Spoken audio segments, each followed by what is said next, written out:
অক্ষয় কুমার অভিনীত Kesari chapter 2 the untold story of Jallianwala Bagh গত 18 April 2025-এ মুক্তি পেয়েছে। এই সিনেমাটি ঐতিহাসিক ঘটনা জালিয়ানওয়ালাবাগ হত্যাকাণ্ডের প্রেক্ষাপটে নির্মিত একটি কোর্টরুম ড্রামা। সিনেমার কেন্দ্রবিন্দুতে রয়েছেন সি শঙ্করন নায়ার, যার অভিনয় করেছেন অক্ষয় কুমার, যিনি ব্রিটিশ সাম্রাজ্যের বিরুদ্ধে জালিয়ানওয়ালাবাগের হত্যাকাণ্ডের বিচার চেয়ে আদালতে মামলা করেন। এই মামলায় তার প্রতিপক্ষ হিসেবে রয়েছেন ব্রিটিশ আইনজীবী, যার অভিনয় করেছেন আর মাধবন।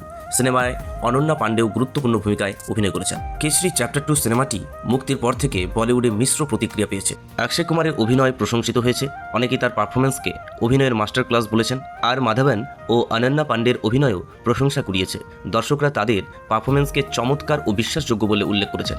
ক্যাটরিনা কাইফ, বিকি কৌশল, উর্মিলা সহ বলিউডের অনেক সেলিব্রিটি সিনেমাটিকে দর্শনীয় ও অসাধারণ বলে অভিহিত করেছেন। কিছু দর্শক সিনেমাটিকে পুরনো গল্পের পুনরাবৃত্তি বলে উল্লেখ করেছেন এবং অক্ষয় কুমারকে চরিত্রে অসম্পূর্ণ বলে মনে করেছেন। কিছু সমালোচক সিনেমার প্রোডাকশন ভ্যালু, চিত্রনাট্য ও পরিচালনাকে গড়পড়তা বলে অভিহিত করেছেন।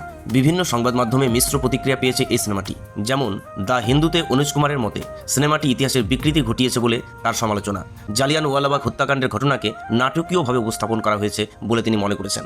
ব্রিটিশ চরিত্রগুলোকে অতিরঞ্জিতভাবে দেখানো হয়েছে বলে তার মনে হয়। ইন্ডিয়া টুডেতে বিনীতা কুমার লিখেছেন, সিনেমাটি দর্শকদের আবেগে না গিয়ে ক্ষোভ জাগিয়ে তোলে। অক্ষয় কুমারের অভিনয় প্রশংসিত হয়েছে, তবে সিনেমাটি ঐতিহাসিক ঘটনার উপর ভিত্তি করে হলেও কিছু সৃজনশীল স্বাধীনতা নেওয়া হয়েছে। দ্য ইন্ডিয়ান এক্সপ্রেসে শুভ্রা গুপ্ত লিখেছেন, সিনেমাটিও সময়োপযোগী হলেও অতিরিক্ত দেশপ্রেমিক আবেগে ভরা। চিত্রনাট্য কিছুটা হলেও দুর্বল। ফার্স্ট পোস্টে লক্ষ্মীদেব রায় বলেছেন, সিনেমাটি শক্তিশালী ও আকর্ষণীয়। জালিয়ানওয়ালাবাগের হত্যাকাণ্ড ও শঙ্করন নায়ারের চরিত্রটি ভালোভাবে উপস্থাপন করা হয়েছে। হিন্দুস্তান টাইমসে ঋষভ সুরি বলেছেন, অক্ষয় কুমারের অভিনয় দর্শকদের মধ্যে ক্ষোভ জাগিয়ে তোলে। সিনেমার চিত্রনাট্য ও পরিচালনা প্রশংসিত হয়েছে। সর্বশেষে বলা যায়, কেসরি চ্যাপ্টার 2 সিনেমাটি অক্ষয় কুমারের শক্তিশালী অভিনয় ও ঐতিহাসিক প্রেক্ষাপটের জন্য প্রশংসিত হলেও কিছু সমালোচক ইতিহাসের সঠিকতা ও চিত্রনাট্যের দুর্বলতা নিয়ে প্রশ্ন তুলেছেন।